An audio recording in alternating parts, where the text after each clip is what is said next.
비밀 증류소. 비밀 첩보국 시리즈. 윌리엄 넬슨 태프트 미스터리.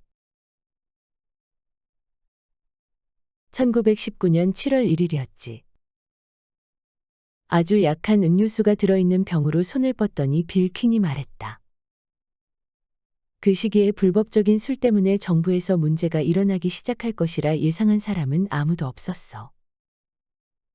물론 그 당시 7월의 거대한 갈증 사건 이후에는 사람들이 집에 증류기를 설치한 다음 포도주스나 이스트 한 조각, 아니면 뭐 이러저러한 재료를 가지고 술을 만들어낸다고 떠드는 신문들이 꽤 많기는 했지. 그런데 피츠버그의 비밀 첩보국 지국에서 온수 공급에 있어서 비정상적인 수요 폭발이 있다는 사실을 알아차렸지. 특히 증류기를 만드는 데 사용되는 구리 코일에 대한 수요도 폭발적으로 늘어났어. 하지만 나는 개인들이 알코올 음료를 만드는 것에 있어서 진정한 변화가 있다고 생각하지는 않았어. 자네도 알겠지만 국세청은 굉장히 감시를 잘하는 조직이고 국세청 사람들을 피하는 것은 그리 쉽지 않은 일이거든. 그 문제를 들여다보기 시작한다면 이 나라에서 동부 테네시와 서부 노스 캐롤라이나만큼이나 그 음료수를 만드는 것이 흥했던 곳을 찾기 힘들 거야. 그곳에서 문샤인은 괄목할 만한 상거래 품목일 뿐만 아니라 그것을 만드는 행위는 결코 양보할 수 없는 권리로 인지되고 있었어. 그래서 방아쇠를 재빨리 당기지 못하는 국세청 직원이라면 거기에서 활동하는 것이 어려웠지. 다시 말하자면 두뇌를 사용하는 능력만큼이나 뛰어난 사격 솜씨를 가졌던 지미 레이놀즈 정도의 실력이 아니라면 그곳에서 버텨내지 못했다는 것이지. 빌 퀸이 부상당한 다리를 편한 위치에 올려놓고 말을 이었다. 레이놀즈는 정부의 공무원 명부에 이름을 올린 가장 귀중한 사람들 중 하나였다. 지금은 그가 은퇴해서 중서부의 작은 도시에서 지방 검사보로서 상대적으로 편안한 삶을 살고 있었다. 그가 어디에서 살고 있는지 아는 사람이 드물었지만 그가 동부에 머물지 않는 것을 궁금해하지 않을 충분한 이유가 존재했다. 현재 그에게 있어서 미시시피 강 서부의 날씨가 훨씬 건강에 좋았기 때문이다. 스타일스 사건을 수사하던 당시 지미는 29살이었고 화살처럼 곧은 몸과 불독처럼 강인한 끈기를 가지고 있었다. 국세청의 공식 서류함의 완료 보고서가 제출되고 국가 범죄 기록에 범죄자들의 이름이 기재되기 전까지 그가 문제를 방치한 적은 없었다. 바로 그런 그의 성격 때문에 국세청장인 체인버스가 그를 호출했다.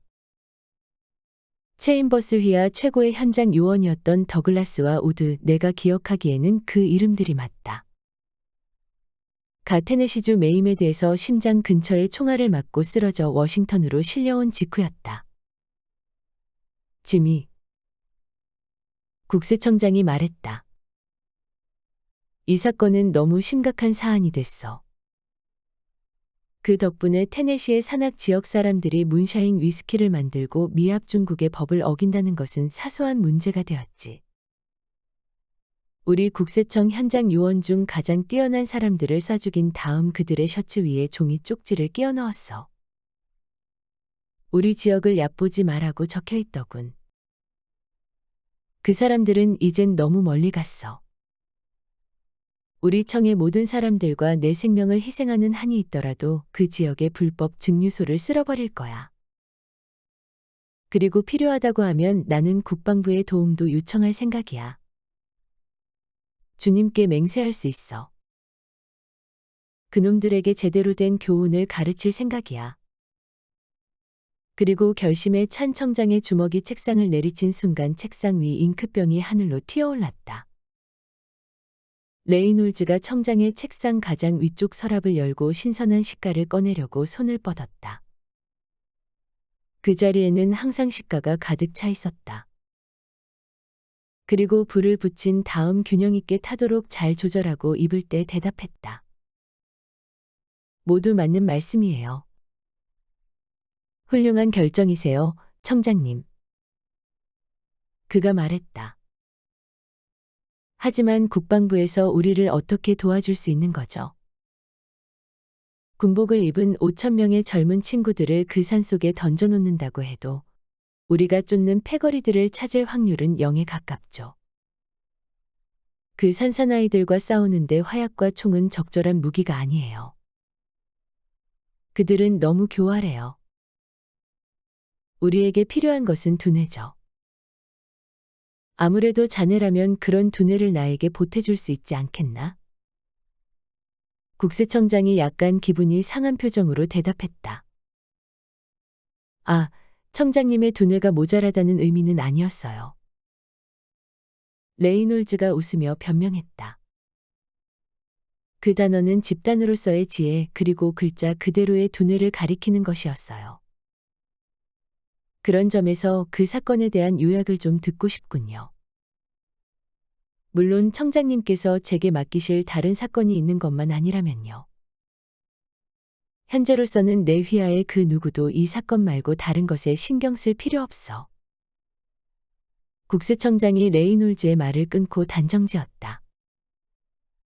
바로 그 이유 때문에 내가 자네를 부른 거야. 우리가 알기로는 위스키가 테네시주 산악 지역에서 대량으로 증류되고 있어. 아마도 메이메드에서 멀지 않은 곳일 거야. 하지만 바로 거기에서 우리의 정보는 모두 끊겨.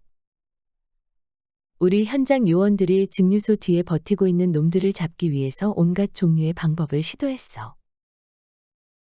하지만 우리 요원들이 알아낸 유일한 정보는 스타일스라는 이름의 사람이 그 지역 밀주 사업을 지배하는 사람들 중 하나라는 것뿐이었어. 그의 오두막은 산 깊은 곳 꼭대기에 있고 그가 거기에서 아래를 굽어보는 사이 더글라스와 우드가 총에 맞아 살해당했지. 그래, 그럼 자네 생각에는 이 사건을 어떻게 다뤘으면 하는가? 제가 우선적으로 원하는 것은요. 청장님, 이 사건에 대해서는 절대적으로 저 혼자서만 수사를 진행해야 한다는 것이에요. 우리 청 소속이든 아니면 외부 사람이든 그 누구도 내가 무엇을 하는지 알면 안 돼요. 그 정도야 쉽게 해줄 수 있는 일이지. 청장이 동의했다.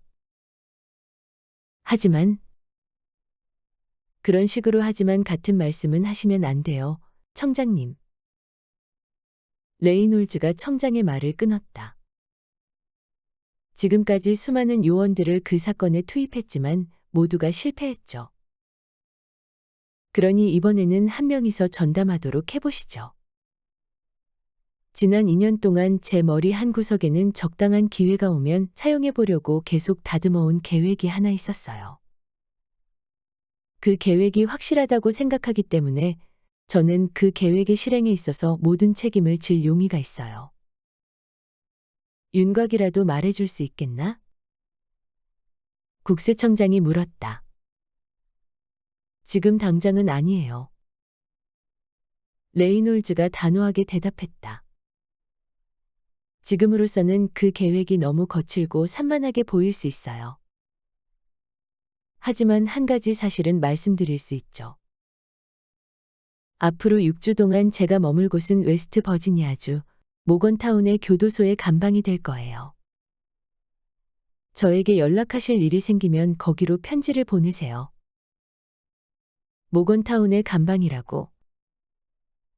국세청장이 그의 말을 반복했다. 도대체 무슨 생각으로 거기에서 뭔가를 하겠다는 것이지. 제 연극의 첫 번째 막을 열기 위한 무대를 준비하는 거죠. 지미가 미소 지으면서 말했다. 작가들이 지역색이라고 부르는 것을 수집하는 것과 비슷한 작업이 될 거예요. 그것을 통해서 제가 쓰는 연극이 행복한 결말을 갖도록 확실히 만들 생각이에요. 그런 결말을 위해서 필수적인 재료를 거기에서 구할 수 있을 거예요. 물론 정부의 관점에서 본다면 행복한 결말이겠지만요. 그러니까 이렇게 청장님은 제가 모건타운 교도소에 있다는 것을 아시기는 하지만 그 누구도 그 사실을 알아서는 안 돼요. 그리고 절대적으로 필요한 경우가 아니라면 청장님도 저에게 연락하지 않으시기를 바라요. 좋아, 그러지 않을게. 이제부터 그 사건은 자네에게 맡기겠어. 저 단독이죠? 완벽하게 자네에게만 맡기겠어. 전적으로. 내가 할 수 있는 모든 권한을 가지고 보장하지. 그렇군요. 감사합니다, 청장님. 앞으로 3개월 내에 둘 중 하나는 해내겠다고 청장님께 약속드리죠. 비밀스러운 증류소와 그것을 운영하는 사람에 대한 증거와 정보 모두를 드리겠어요. 아니면 제 유해를 어디로 보내야 할지 주소를 알려드리죠. 그 말을 마치고 서둘러 악수를 나눈 후 그가 밖으로 나갔다. 이후 상당히 오랜 시간 동안 사람들이 계속해서 국세청장에게 물었다. 지미 레이놀즈에게 무슨 일이 생겼나요? 상당히 오랫동안 그를 본 적이 없어요. 그에 대한 소식을 들은 것이 있으세요? 하지만 국세청장은 무관심하다는 듯 멍한 표정을 짓고 중얼거리듯 대답했다. 다른 곳 어딘가에 있을 거야. 그리고 재빨리 화제를 옮겼다. 그로부터 6주 정도가 흐른 후 노스캐롤라이나에서 날아올라 테네시 쪽으로 가면서 산맥을 가로지르는 상공을 여유 있게 날고 있던 대머리 독수리 한 마리가 이상한 광경을 목격했다. 삐쩍 마른 남자 한 명이 외로이 걷고 있었다. 약 3cm의 짧은 수염으로 뒤덮인 얼굴과 움푹 꺼진 뺨. 햇빛과 비에 해지고 찢어져서 원래 옷감이 무엇인지 알 수 없는 거적대기 같은 옷을 입은 남자가 좁은 산길을 따라 비틀거리면 움직이고 있었다. 그는 가끔씩 멈춰서 멀리 보이는 언덕의 정상을 향해 눈길을 던지곤 했다. 해가 지기 전에 목적지에 도달해야 한다면서 필사적으로 노력하는 듯 보였다. 만약 독수리가 신경을 조금 썼다면 그의 옷에는 희미하게나마 가로 줄무늬가 그려져 있고 그의 머리카락 전체가 같은 길이로 자라 있다는 것을 발견했을 것이다. 마치 최근에 그가 깨끗하게 머리를 민 적이 있었지만 최근 열흘 정도는 그것을 다듬거나 빗질하지 않은 듯 보였다. 고통에 젖어 힘겹게 하지만 끈기 있게 죄수복을 입은 그 남자가 앞으로 발걸음을 내디뎠다. 해가 하늘에서 딱 중간을 지나칠 무렵 멀리하는 곧산 옆자락에 오두막 하나가 희미하게 보였다. 그 오두막을 발견한 그가 새롭게 활기를 얻어 걷기 시작했다. 그러나 그런 산속에서 눈으로 짐작하는 거리는 매우 부정확했다. 그래서 그가 목적지에 도달한 것은 거의 어둠이 사방을 둘러쌀 즈음이었다. 사실 그 즈음 스타일스 가족은 그 지역에서는 저녁 식사라고 불리는 것을 먹기 위해서 식탁에 앉아 있었다. 기름기 많은 베이컨과 옥수수 빵이 전부인 식사였다. 그때 약 20m 떨어진 곳에서 남자의 발걸음 소리가 들렸다. 바로 그 순간 식탁 아래 자신의 자리에 앉아서 몸을 웅크리고 있던 개가 침입자를 쫓을 준비를 마쳤다. 늙은 스타일스, 그의 아내는 그를 조라고 불렀지만 그 지역 사람들은 모두 그를 늙은 스타일스라고 불렀다. 손을 뻗어 소총을 잡았다. 그리고 몸뚱이를 그대로 놔두면 안 되는 국세청 놈들에 대해서 욕설과 저주의 말을 중얼거렸다. 하지만 거친 산사나이가 자리에서 일어나기도 전에 무거운 몸체가 오두막 문에 부딪히며 넘어지는 소리가 들렸다가 침묵이 내려앉았다.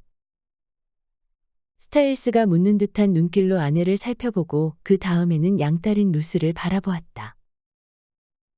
상당히 오랫동안 그들 아무도 말을 꺼내지 않았다. 걔는 낑낑거리는 소리를 내다가 다시 식탁 아래 자신의 자리로 돌아갔다. 아무래도 저게 뭔지 내가 직접 확인해 봐야겠군. 오두막의 가장이 소총을 잡아서 바로 쏠 준비를 마쳤다. 그가 천천히 문을 향해서 움직였다. 그리고 조심스레 아주 조심스레 문을 가로막고 있는 빗장을 올렸다.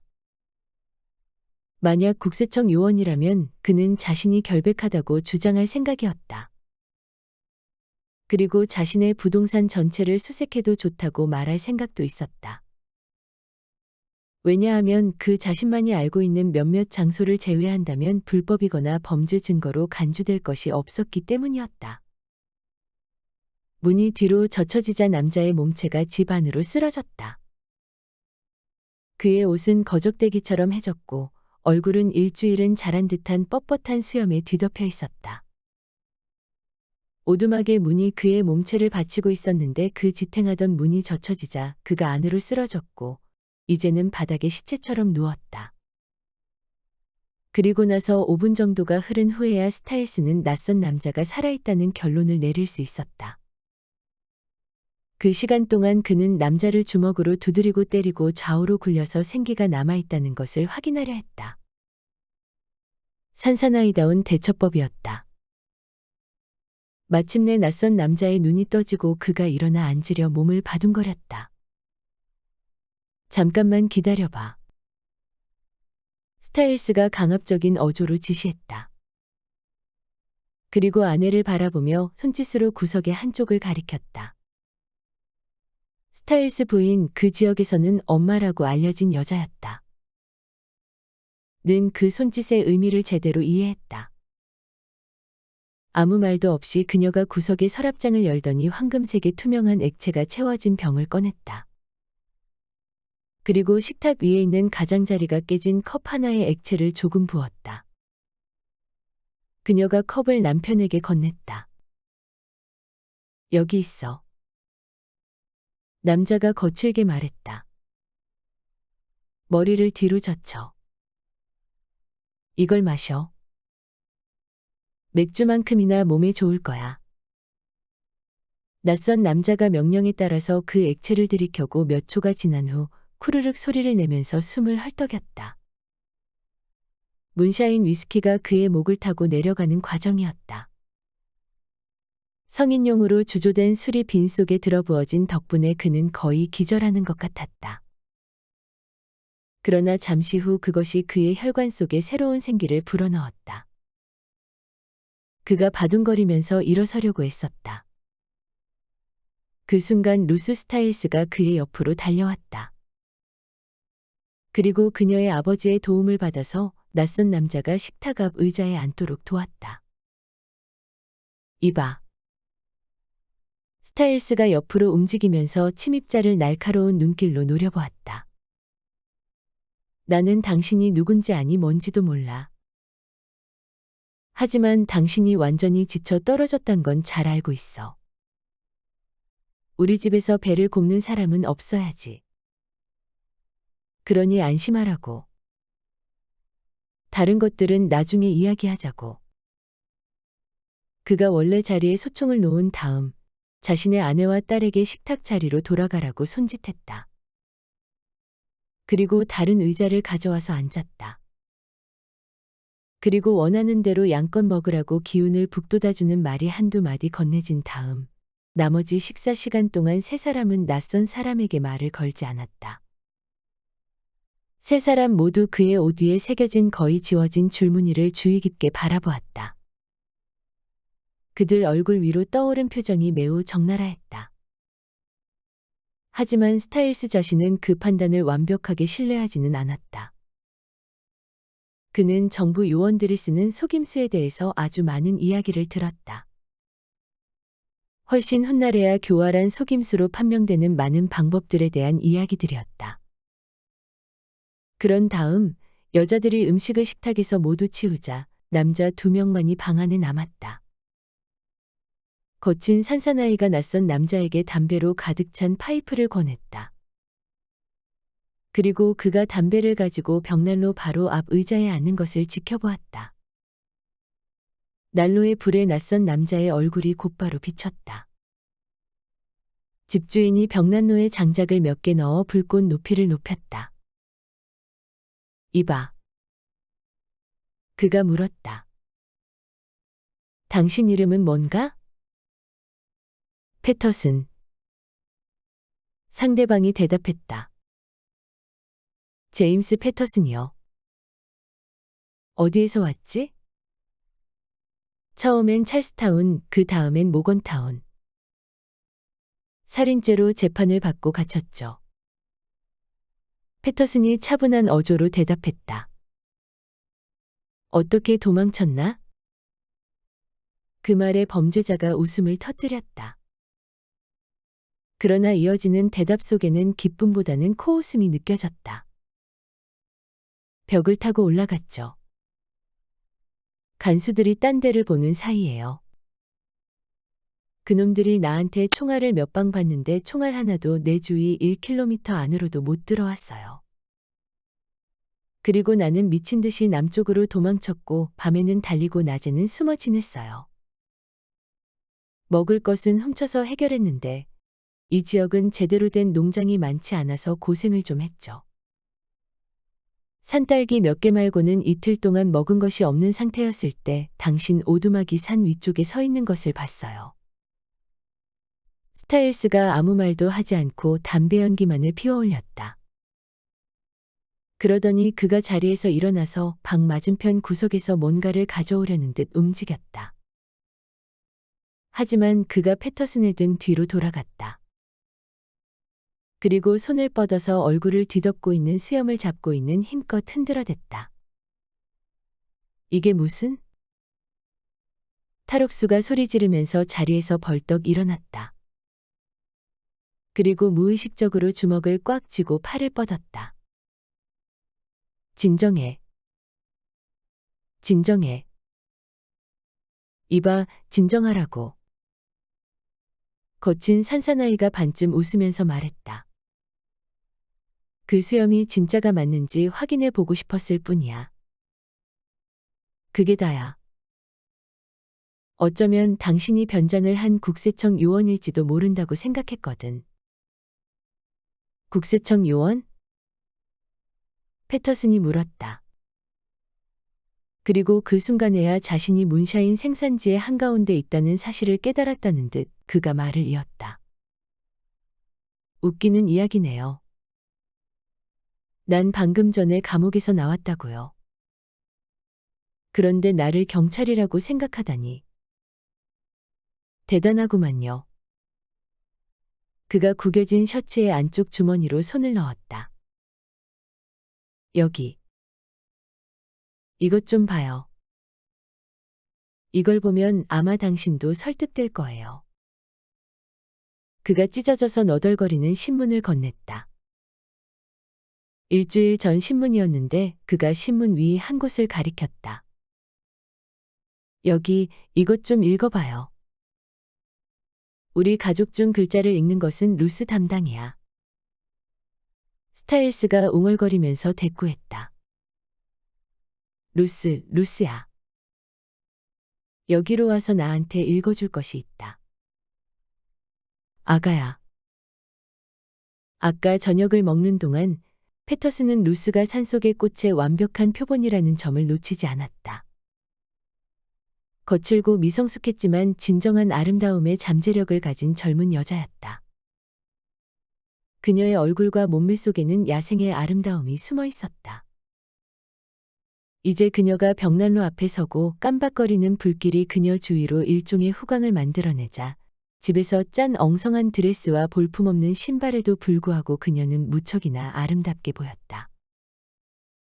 아무 말도 하지 않고 죄수가 그녀에게 신문을 건넸다. 그리고 방금 전 스타일스에게 가리켰던 기사를 다시 가리켰다. 탈옥범 체포에 대한 포상금 발표. 그녀가 읽기 시작했다. 살인죄로 복역 중이던 제임스 패터슨이 모건타운 교도소를 탈옥했다. 체포 시 $500를 지급할 것임. 그 죄수는 벽을 타고 올라가는 동안 간수들이 발포했음에도 불구하고 도망쳤다.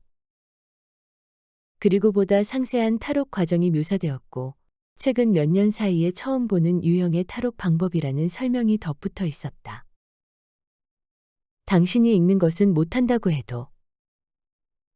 패터슨이 말했다.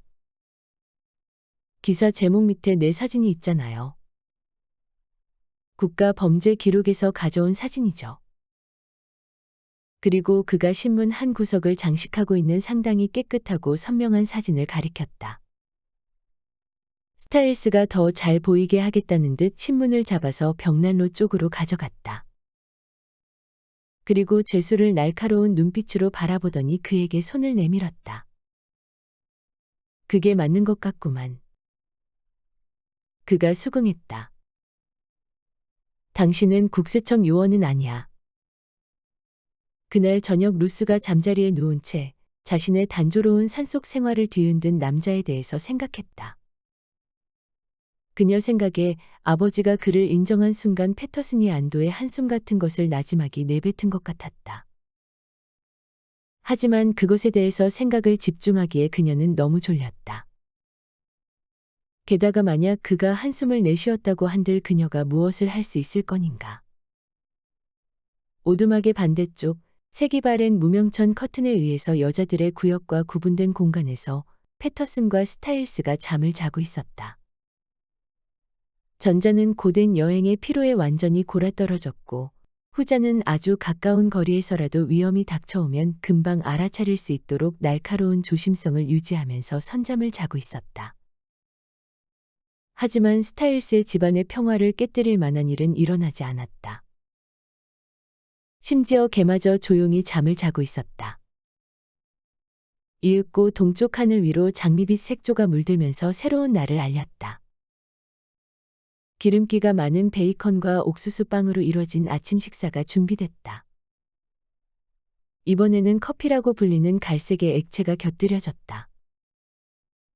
식사 후 집주인이 손님에게 말했다. 며칠 동안 자신의 집에서 더 머물면서 그를 추적하는 사람들이 없는지 확신할 수 있으면 그때 떠나라는 이야기였다. 패터슨은 그의 제안에 동의했다. 산속에서 시간을 보내는 것이 나을 것이라고 말한 그가 집안일을 이것저것 돕겠다고 제안했다. 그리고 그런 잡다한 일들을 하면서 패터슨은 루스 스타일스와 친해졌다. 그날 밤 그는 잠에서 깨서 몇 시간 동안 그냥 누워 있었다. 완전한 침묵을 방해하는 소리는 없었다. 다만 오두막 밖에서 간혹 울리는 야생동물의 울음소리와 아래쪽 침대에서 자고 있는 거친 남자의 코골이와 숨소리 정도가 들렸다. 이후 사흘 저녁 동안 아무 일도 일어나지 않았다. 하지만 토요일이었던 네 번째 밤, 저녁 식사가 평소보다 조금 일찍 준비되었다. 그리고 패터슨이 공기 중에 전기 불꽃 같은 긴장감이 떠도는 중이라는 것을 알아차렸다. 하지만 그는 자신이 알아차린 것에 대해서 전혀 내색하지 않았고 평소와 같이 자신의 침대에 올라갔다. 1시간 정도가 흐른 후 스타일스가 이불을 옆으로 미는 소리가 들렸고 몇십 초 후 손으로 가린 채 성냥을 긋는 소리와 등불에 불을 붙이는 소리가 들렸다. 패터슨은 그 다음으로 무슨 일이 벌어질지에 대해서 촉각을 곤두세우고 있었지만 여전히 눈을 굳게 감고 고르고 깊은 숨소리를 내고 있었다. 하지만 그는 등불이 자신의 머리맡으로 다가오는 것을 느낄 수 있었다. 그리고 스타일스가 자신이 잠에 빠졌는지 확인하기 위해서 날카로운 눈빛으로 노려보는 것을 느낄 수 있었다. 집주인으로 하여금 자신이 깊은 잠에 빠졌다는 것을 확신시키기 위해서 코를 골거나 뭔가 다른 행동을 하려는 충동을 억누르면서 패터슨이 완벽한 자세로 누워 있었다. 잠시 후 문이 닫히는 소리가 들렸다. 그러자 그가 팔꿈치로 침대를 짚고 천천히 일어나서 침대 옆에 있는 창문으로 밖으로 내다보려고 시도했다. 하지만 이제 막 내려앉은 성에 때문에 밖은 보이지 않았다. 그래서 그는 귀를 기울여서 엿듣는 것에 만족하기로 결정했다. 늦은 밤이었다. 너무 늦은 나머지 거의 새벽처럼 느껴질 정도의 한밤중에 오두막 밖에서 사람들이 웅성거리며 대화를 나누는 소리가 들렸다. 하지만 그는 자신의 이름 외 다른 단어를 듣지 못했다. 잠시 후 스타일스가 집 안으로 다시 들어왔고 즉각적으로 잠에 빠져들었다. 그리고 비슷한 일상으로 이뤄진 날들이 3주 정도 흘렀다. 교도소에서 탈옥한 살인범은 그 가족에게 상당히 유용하다는 것을 스스로 증명했다. 그리고 자신의 의지와는 상관없이 그는 거친 산속 여자의 아름다움과 매력에 빠져들게 되었다. 이래서는 안 돼. 그는 자신에게 끊임없이 중얼거렸다. 이렇게 흘러가게 둬서는 안 된다고. 이미 저 늙은이의 집에 찾아와서 친절한 대접을 받고 있는 것만으로도 꺼림직한 기분인데 저 여자마저 좋아하게 되는 것은 정말 큰일이 될 거라고. 그의 당혹스러운 문제를 해결한 것은 루스 자신이었다. 패터슨이 그들의 오두막이 도착한 지 3주 정도의 시간이 흘렀다. 그들은 함께 숲속을 거닐고 있었다. 그들은 사사프라스 나무 뿌리를 찾고 있었는데 불현듯 루스가 자신의 아버지가 진짜 아버지가 아니라는 이야기를 꺼냈다. 그 사람은 그냥 나를 키워주는 아버지일 뿐이에요. 그녀가 말했다. 내 양아버지죠. 우리 진짜 아버지는 내가 아주 어렸을 때 죽었어요. 살해당했죠. 증류소가 어디 숨겨져 있는지 다 밝히겠다는 협박을 했다는 이유로 머리에 총을 맞았어요. 진짜 아버지는 문샤인을 만드는 것에 한 번도 찬성한 적이 없어요. 정부에서 뭔가를 훔치는 것은 아주 나쁜 일이라고 했어요. 그래서 누군가 우리 진짜 아버지를 쌌고 스타일스 부인이 나를 데리고 왔어요. 그리고 우리 아버지가 미친 사람이기는 하지만 내가 불쌍하다고 말했어요. 당신은 문샤인을 만드는 게 올바른 일이라고 믿나요? 탈옥수가 그녀에게 물었다. 우리 진짜 아버지가 말했던 것은 그게 뭐든지 진실이에요. 여자가 말했다. 그런 그녀의 눈동자에서 불꽃이 피어올랐다. 이 지역 사람들은 모두 알죠. 스타일스 아버지가 커다란 증류소를 운영하고 있고 국세청 요원들이 지난 2년 동안 그것을 찾으려고 달려들었다는 것을 모두 알아요. 얼마 전에는 국세청 요원 2명이 총에 맞았어요. 하지만 그렇다고 해서 그 일이 올바른 일이 되는 것은 아니에요. 특히 우리 진짜 아버지가 잘못된 일이라고 말했으니까요. 지금 왜 웃고 있는 거예요? 패터슨은 그 웃음이 안도의 한숨과 같은 의미라도 말하려는 충동을 겨우 참았다. 그리고 조금 떨어진 곳에서 다람쥐 한 마리가 장난을 치는 것이 보였다고 둘러댔다. 하지만 그날 밤 그는 기쁨의 흥분 속에서 잠자리에 들었다. 그리고 언제나와 마찬가지로 침대 안에서 주변 소리에 귀를 기울였다. 아주 늦은 시간이 되자 일이 벌어지기 시작했다. 한밤중의 모임은 더욱 자주 열리게 되었고 스타일스는 자신의 손님에 대해서 무서워할 것이 전혀 없다고 결론지었다. 그래서 그는 이전만큼이나 감시하는 눈초리를 보내지 않았다. 이제 그는 탈옥한 죄수가 잠들었는지 확인하지도 않았고 한밤중에 어둠 속으로 나가면서 오두막 문을 잠그지도 않았다. 그러던 어느 밤 역시 스타일스가 부주의하게 행동했다. 그리고 언제나 그렇듯 그는 그 대가를 지불했다. 스타일스가 집 밖으로 나가는 것을 기다린 후 패터슨이 조용히 침대 밖으로 미끄러져 내려왔다. 그리고 발끝을 세우고 아주 조금씩 문을 열었다. 바깥에는 달빛이 상당히 밝게 빛나고 있었다. 하지만 집에서 멀어지는 집주인의 몸체와 그 옆에서 흔들거리는 등불만이 보였다. 다른 것은 보이지 않았다.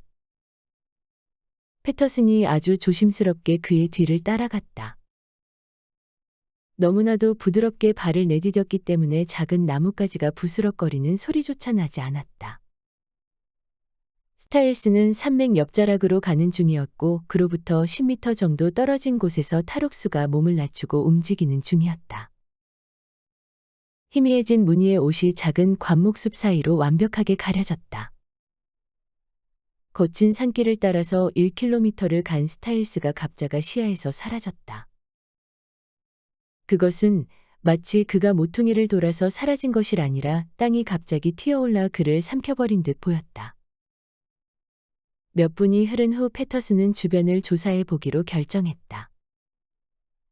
스타일스가 마지막으로 보였던 곳으로 다가간 패터슨은 얼떨결에 이 모든 수수께끼의 열쇠가 되는 것에 마주쳤다. 산맥 옆자락에는 작은 구멍이 뚫려 있었는데 그 구멍은 천연동굴로 통하는 입구였다. 그 구멍 앞에는 커다란 나무문이 걸쳐져 있었으며 나무 문은 나무 덩굴로 완벽하게 위장되어 있었다. 정확히 어느 지점인지 알지 못하는 이상 낮에도 여기를 발견하는 것은 불가능했겠군. 그렇게 중얼거린 탈옥수가 조용히 동굴 안으로 스며들어갔다. 그리고 100m 정도를 더 들어가자 갑자기 굽은 곳이 나타났다. 그곳으로 고개를 내밀어 조심스레 살펴본 패터슨이 바로 자신이 찾던 것을 찾았음을 깨달았다. 굽은 곳 너머로 적어도 12명의 거친 산사나이들이 모여 있었고 그들 앞에는 작지만 극단적으로 효율적인 증류기들이 놓여 있었다. 줄지어 서 있는 증류기들 옆으로 동굴 한 구석에는 술통이 수십 개 쌓여 있었고 그 안에 무엇이 들었는지는 주변 상황이 너무나도 명백하게 보여주고 있었다. 자신이 본 것을 모두 확실하게 확인할 최소한의 시간 동안만 동굴 안에 머문 후 패터슨이 은밀하게 오두막으로 돌아왔다. 그리고 스타일스가 돌아오기 훨씬 전에 깊은 잠에 빠졌다. 거적대기를 걸친 탈옥수가 산맥 속에 나타난 날로부터 정확히 4주가 흐른 시점에 다른 지역에서 파견된 보안관과 수색대가 매이매듯이 중심가를 달리며 먼지를 일으켰다. 6명의 국세청 현장 요원을 동반한 그 수색대는 스타일스의 오두막이 있는 곳을 향해서 말을 달렸다. 산사나이들이 모여들 준비를 마치기도 전에 수색대가 언덕을 포위했다. 그들의 손에는 장전된 소총이 들려 있었다. 스타일스 본인이 허름한 오두막 문 앞에서 수색대를 맞았다. 스타일스가 자신의 집에서 무엇을 원하느냐고 묻자 다른 지역에서 파견 나온 보안관이 한 달 전쯤 모건타운 교도소에서 탈옥한 죄수를 잡으러 왔다고 대답했다. 스타일스는 그런 사람을 본 적도 그런 이야기는 들은 적도 없다고 부인하려는 찰나 놀랍게도 패터슨이 숲속에서 나왔다. 그리고는 침착하게 손을 들고 보안관 앞으로 걸어 나왔다. 정부 사법 당국자들의 총이 죄수의 몸을 둘러싸는 순간 경악스러운 변화가 일어났다. 그가 잠시 동안 국세청 현장 요원 하나와 대화를 나누더니 그 요원이 권총집에서 권총을 꺼내서 그에게 건넸다. 그리고 외치는 소리가 들렸다. 손들어. 보안관이 외치자 스타일스가 반사적으로 손을 번쩍 들어올렸다. 오두막을 지킬 사람들을 제외하고 늙은 스타일스를 면밀하게 감시하면서 수색대 사람들이 산속을 향해 나아갔다. 스타일스는 쉬지 않고 관목숲에 침을 뱉으면 욕설을 퍼붓고 있었다. 그들 맨 앞에는 가짜 죄수가 걷고 있었다. 동굴로 들어가는 입구를 찾는데 시간이 조금 걸렸다. 하지만 안으로 들어가자 그들은 찾고 있던 모든 증거를 발견할 수 있었다. 문샤인을 제조하는 중이라는 증거물들 뿐만 아니라 살해당한 두 국세청 요원 더글라스와 우드의 신분증 역시 발견되었다. 이 산사나이들은 그 신분증을 살인의 기념품으로 보관하고 있었던 것이다. 따라서 그들의 의도와는 관계없이 정부 요원 살해죄에 대한 유력한 증거가 연방 법원에 제출될 수 있었다. 다음 날 아침 체인버스 국세청장이 사무실에 도착했을 때 그의 책상 위에는 전보가 한 장 놓여 있었다. 총알 한 방 발사하지 않고 스타일스 패거리를 체포했음. 우드와 더글러스를 살해했다는 직접 증거 역시 확보됨. 비밀 증류소의 위치는 더 이상 비밀이 아님. 그 전보의 말미에는 서명이 되어 있었다. 지미 레이놀즈 또는 제임스 패터슨. 제임스 패터슨이라. 국세청장이 속으로 뇌까렸다. 내가 그 이름을 어디에서 들었더라. 아, 그렇지. 몇 개월 전 모건타운 교도소를 탈옥한 죄수잖아. 아, 지미가 정말로 아주 짙은 지방색을 입히는데 성공했군. 하지만 말야. 퀸이 이야기를 멈춘 순간 내가 물었다. 레이놀즈가 한 짓이 약간 비열한 속임수라고 느껴지지 않아? 산사나이들의 신뢰를 얻은 다음에 그것을 배신한 거잖아. 그리고 그 루스라는 여자는 어떻게 됐지? 비열한 속임수라고.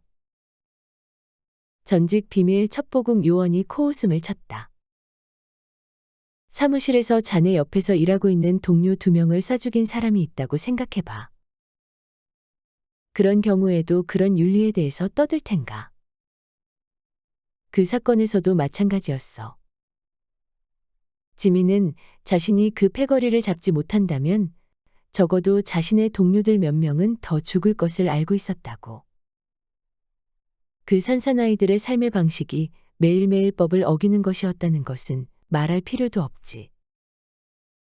그렇다면 지미 레이놀즈 입장에서 어떻게 해야만 했을까?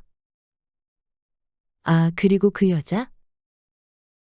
레이놀즈는 루스와 결혼했어. 그런 일들이 실제 상황에서도 간혹 일어나곤 하거든. 그리고 아까 말했던 것처럼 이제 그들은 중서부에서 살고 있어. 루스는 이제 더 이상은 산을 보고 싶지 않다고 명백한 의사를 밝혔거든. 게다가 두 부부 모두 테네시에서 가까운 곳에서 사는 것이 결코 현명하지 않다고 생각하거든. 그 산사나이들은 복수를 꾀할 만큼 질이 좋지 않아. 그리고 스타일스와 그의 친구들이 감옥에서 나올 시기가 얼마 남지도 않았지. 정부의 사건 수사가 그런 식으로 이뤄질 수도 있다는 것이 참 흥미로울 뿐이지. 해결을 하는데 몇 개월 이상이 걸렸지만 열심히 수사를 하고 정교하게 계획을 세운 덕분에 어려운 문제가 깔끔하게 마무리되었거든. 비밀 증류소. 비밀 첩보국 시리즈. 윌리엄 넬슨 태프트 지음. 위즈덤 커넥트 편엠.